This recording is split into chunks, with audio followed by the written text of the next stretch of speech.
എഡ്യൂലൈറ്റ് PSC YouTube ചാനലിലേക്ക് സ്വാഗതം. അപ്പം നമ്മൾ കഴിഞ്ഞ 2 ക്ലാസ്സിലായിട്ട് ടൈപ്പ് റൈറ്ററിന്റെ ഹിസ്റ്ററിയാണ് ഡിസ്കസ് ചെയ്യുന്നത്. അപ്പം ബാക്കി അതിന്റെ കണ്ടിന്യൂഷൻ നമുക്ക് നോക്കാം.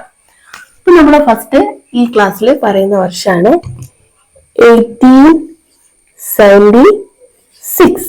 ഏതാണ്? 1876. 1876ന്റെ പ്രത്യേകത എന്താ?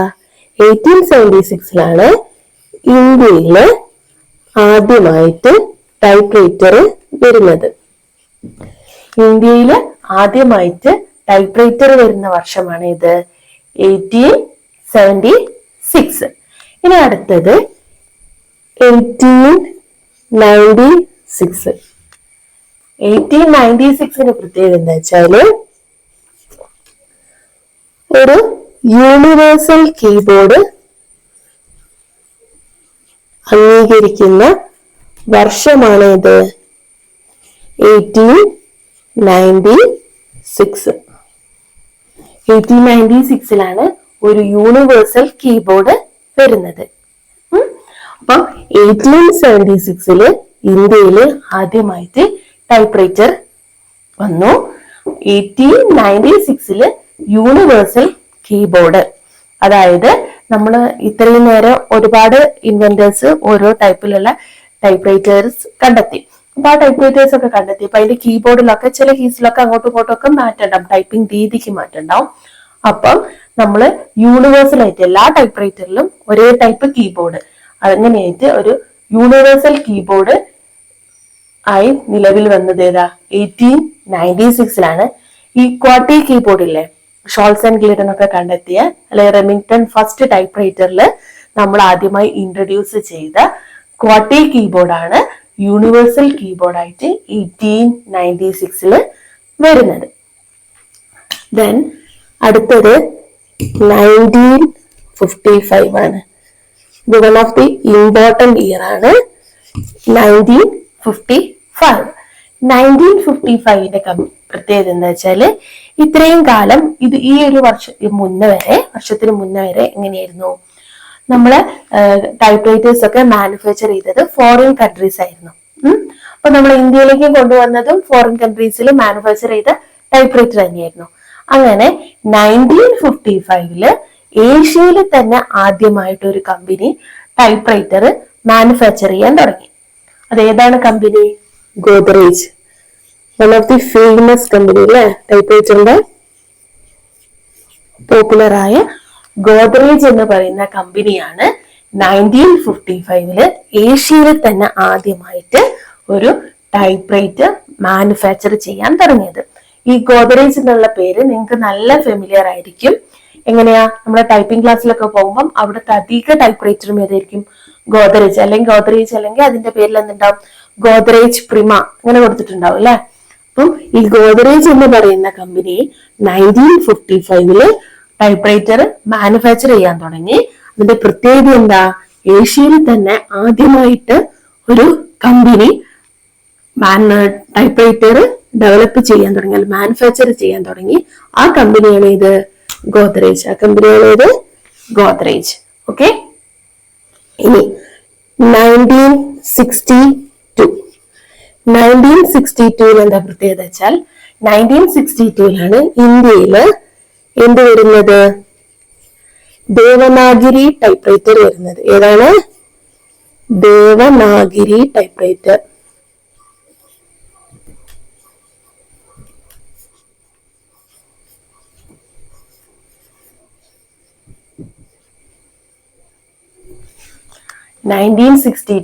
ഇന്ത്യയില് ദേവനാഗിരി ടൈപ്പ് റൈറ്റർ വരുന്നു. ഈ ദേവനാഗിരി ടൈപ്പ് റൈറ്ററില് 46 കീസ് ആണ് ഉള്ളത്. എത്ര കീസാണ്? 46 കീസ് ആണുള്ളത്.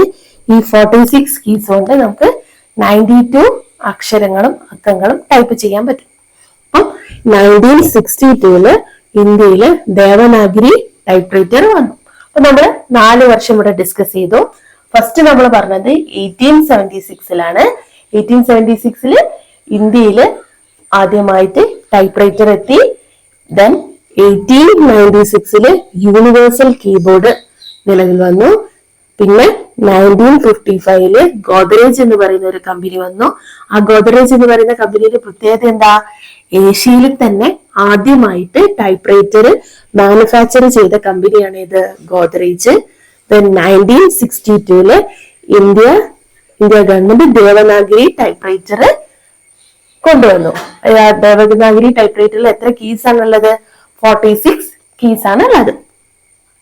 ദെൻ നമ്മള് അടുത്തത് മലയാളം ടൈപ്പ് റൈറ്ററിനെ കുറിച്ചാണ് പറയുന്നത്. മലയാളം ടൈപ്പ്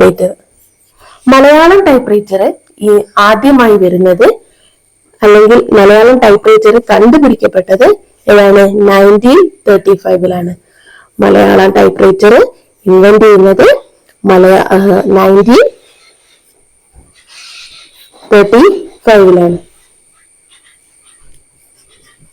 ആരാണ് Malayalam type writer keyboard develop ചെയ്തത്? NS പണ്ടാലയാണ്.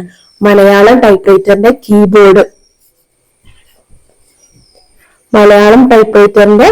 കീബോർഡ് ആരാണ് ഡെവലപ്പ് ചെയ്തത്? NS പണ്ടാല.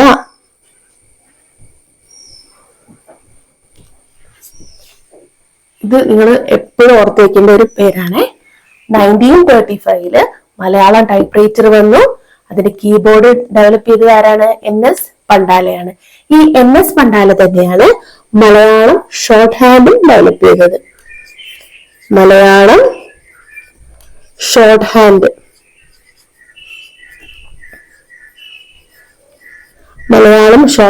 ഡെവലപ്പ് ചെയ്തത് ആരാണ്? NS പണ്ടാല തന്നെയാണ്. ഇനി മലയാളം ഷോർട്ട് ഹാൻഡ് ഡെവലപ്പ് ചെയ്തത് NS പണ്ടാലയാണെന്ന് പറഞ്ഞു. ഇനി ഷോർട്ട് ഹാൻഡ് എന്നോ വന്നതെന്നുള്ള വർഷം കൂടി നമുക്കൊന്ന് നോക്കാം. 1837 ഷോർട്ട് ഹാൻഡ് ഡെവലപ്പ് ചെയ്യുന്നത്. 1837 ഷോർട്ട് ഹാൻഡ് ഡെവലപ്പ് ചെയ്യുന്നത്. ഇന്ന് നമ്മൾ കാണുന്ന രീതിയിലുള്ള മോഡേൺ അല്ലെങ്കിൽ വ്യാപകമായിട്ടുള്ള ഷോർട്ട് ഹാൻഡ് ഡെവലപ്പ് ചെയ്തത് ആരാണ്? സർ ഐസക് പിറ്റ്മാൻ ആണ് കേട്ടോ. ആരാണ്? സർ ഐസക് പിറ്റ്മാൻ ആണ് ഷോർട്ട് ഹാൻഡ് ഡെവലപ്പ് ചെയ്തിട്ടുള്ളത്. ഇനി നമ്മൾ പറഞ്ഞു 1935 മലയാളം ടൈപ്പ് റൈറ്റർ ഡെവലപ്പ് ചെയ്തു എന്ന്. ഈ മലയാളം ടൈപ്പ് റൈറ്ററിന്റെ കീബോർഡ് കൊണ്ടുവന്നത് ആരാണ്? NS പണ്ടാലയാണെന്ന് പറഞ്ഞു. ഈ മലയാളം ടൈപ്പ് റൈറ്ററിന്റെ കീബോർഡ് ഒക്കെ വന്നതിന് ശേഷം നമ്മുടെ മലയാളം ഭാഷയില് വ്യാകരണത്തിൽ ഒരുപാട് മാറ്റങ്ങൾ ഉണ്ടായി. അല്ലെങ്കിൽ വ്യാകരണത്തിലെ അക്ഷരങ്ങളൊക്കെ കുറച്ച് കോംപ്ലിക്കേറ്റഡ് ആയിരുന്നു. അപ്പൊ അതൊക്കെ കുറെ മാറ്റങ്ങൾ വരാനൊക്കെ ഈ മലയാളം ടൈപ്പ് റൈറ്റർ കാരണമായിട്ടുണ്ട്. അതിൽ പ്രധാനമായിട്ട് നമ്മൾ ഇടുന്ന ഈ ചന്ദ്രക്കലയൊക്കെ അല്ലേ, ഈ ചന്ദ്രക്കലയൊക്കെ ആദ്യമായിട്ട് വരുന്നതൊക്കെ ഏതാണ്? ഈ മലയാളം ടൈപ്പ് റൈറ്റർ വന്നതിന് ശേഷമാണ് ഇങ്ങനെ ഈ ചന്ദ്രക്കല എന്ന് പറയുന്ന ഈ ഒരു ശബ്ദം എത്തുന്നതൊക്കെ. അപ്പം 1935 മലയാളം ടൈപ്പ് റൈറ്റർ കണ്ടെത്തി. NS പണ്ടാലയാണ് മലയാളം ടൈപ്പ് റൈറ്ററിന്റെ കീബോർഡ് ഡെവലപ്പ് ചെയ്തത്. മലയാളം ഷോർട്ട് ഹാൻഡും ഡെവലപ്പ് ചെയ്തത് ആരാണ്? NS പണ്ടാലയാണ്. അദ്ദേഹത്തിന്റെ ഒരു ബുക്കാണ് ഇത് മലയാളം ചുരുക്കെഴുത്ത്. അദ്ദേഹത്തിന്റെ ഒരു ബുക്കാണ് ഇത് മലയാളം ചുരുക്കെഴുത്ത്. ഓക്കെ, ഇപ്പൊ നമ്മൾ പറഞ്ഞു 1876 ഇന്ത്യയിൽ ആദ്യമായിട്ട് ടൈപ്പ് റൈറ്റർ എത്തി. 1896 ഒരു യൂണിവേഴ്സൽ കീബോർഡ് അംഗീകരിച്ചു. 1955 ഗോദ്രേജ് എന്ന് പറയുന്ന ഒരു കമ്പനി ആദ്യമായിട്ട് ഏഷ്യയിൽ തന്നെ എന്ത് ചെയ്തു? ടൈപ്പ് റൈറ്റർ മാനുഫാക്ചർ ചെയ്യാൻ തുടങ്ങി. 1962 ഇന്ത്യയില് ദേവനാഗരി ടൈപ്പ് റൈറ്റർ വന്നു. മൊത്തം 46 കീസ് ആണ് ദേവനാഗരി ടൈപ്പ് റൈറ്ററിൽ ഉണ്ടാവുക. ദെൻ നമ്മൾ കുറച്ച് മലയാളം ടൈപ്പ് റൈറ്ററിന്റെ കാര്യങ്ങൾ പറഞ്ഞു. മലയാളം ടൈപ്പ് റൈറ്റർ വരുന്ന വർഷം 1935 ആണ്. അതിന്റെ കീബോർഡ് ഡെവലപ്പ് ചെയ്തത് ആരാണ്? NS പണ്ടാലയാണ്.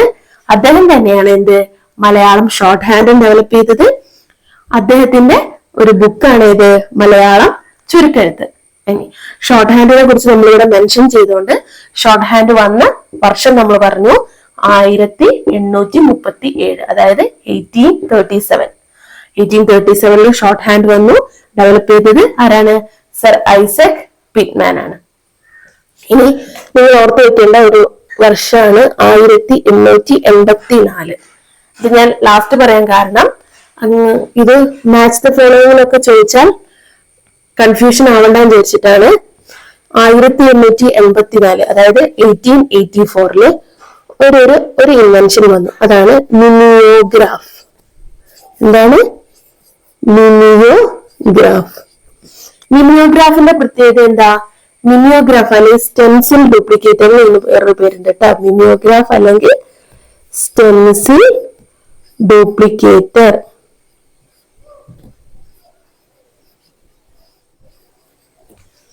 മിമിയോഗ്രാഫ് അല്ലെങ്കിൽ സ്റ്റെൻസിൽ ഡ്യൂപ്ലിക്കേറ്റർ 1884 വന്നു. ഇതിന്റെ പ്രത്യേകത എന്താ? ഇത് പറഞ്ഞാൽ സ്റ്റെൻസിൽ ടെക്നോളജി ഇല്ലേ, അതായത് സ്റ്റെൻസിൽ എന്ന് പറഞ്ഞാല് നമ്മളെ അച്ചുകളില് മഷി ചേർത്തിട്ട് പ്രിന്റ് എടുക്കുന്ന രീതിയാണ് ഇത്. പ്രിന്റ് വരുന്ന രീതിയിൽ വരുന്ന ഒരു മിഷനാണ് ഇത് മിമിയോഗ്രാഫ്. അങ്ങനെ ആദ്യമായിട്ട് ഇങ്ങനെ അച്ചുകളില് മഷിയാക്കിയിട്ട് പ്രിന്റ് വരുന്ന ടൈപ്പില് ഒരു മെഷീൻ കണ്ടെത്തി, അല്ലെങ്കിൽ ഒരു ടൈപ്പ് റൈറ്റർ തന്നെ അത് കണ്ടെത്തി. ആ ടൈപ്പ് റൈറ്റർ ആണ് ഇത് മിമിയോഗ്രാഫ്. ഈ മിമിയോഗ്രാഫ് ഡെവലപ്പ് ചെയ്തെടുത്തത് ആൽബർട്ട് ബ്ലാക്ക്ബേർഡ് ആണ്. ആരാണ്? ആൽബർട്ട് ബ്ലാക്ക്ബേർഡ്.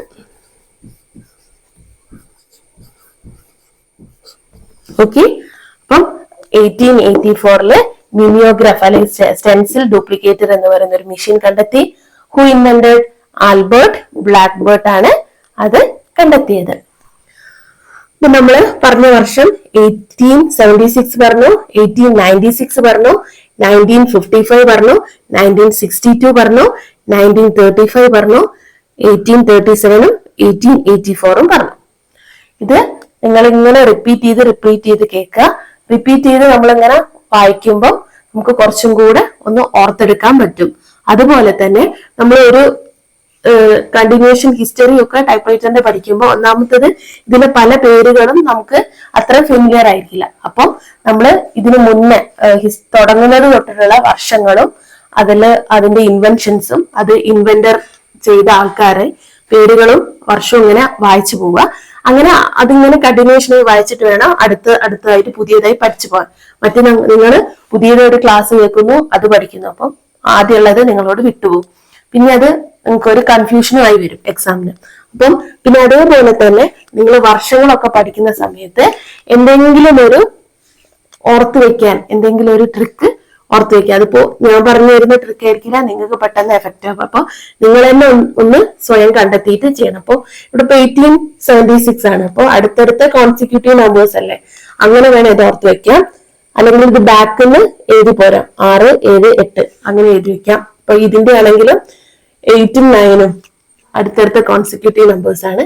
അങ്ങനെ എന്തെങ്കിലും ഓർത്ത് വെക്കാം. അല്ലെങ്കിൽ ഈ ഒരു കേസിലാണെങ്കിൽ 2, 5 റിപ്പീറ്റ് ചെയ്യുന്നത്. അപ്പൊ ഇതിലാണെങ്കിൽ ആദ്യം ഒരു അക്കം തന്നെ റിപ്പീറ്റ് ചെയ്യുന്നു, പിന്നെ ആ അക്കത്തിന്റെ പകുതി 8 8ന്റെ പകുതി 4. അങ്ങനെ നിങ്ങൾക്ക് മനസ്സിൽ എന്തെങ്കിലും ഓരോരുത്തർക്കും വ്യത്യാസങ്ങൾ ഉണ്ടാവും. അതിനനുസരിച്ച് ഒന്ന് ഓർത്ത് വെക്കുക.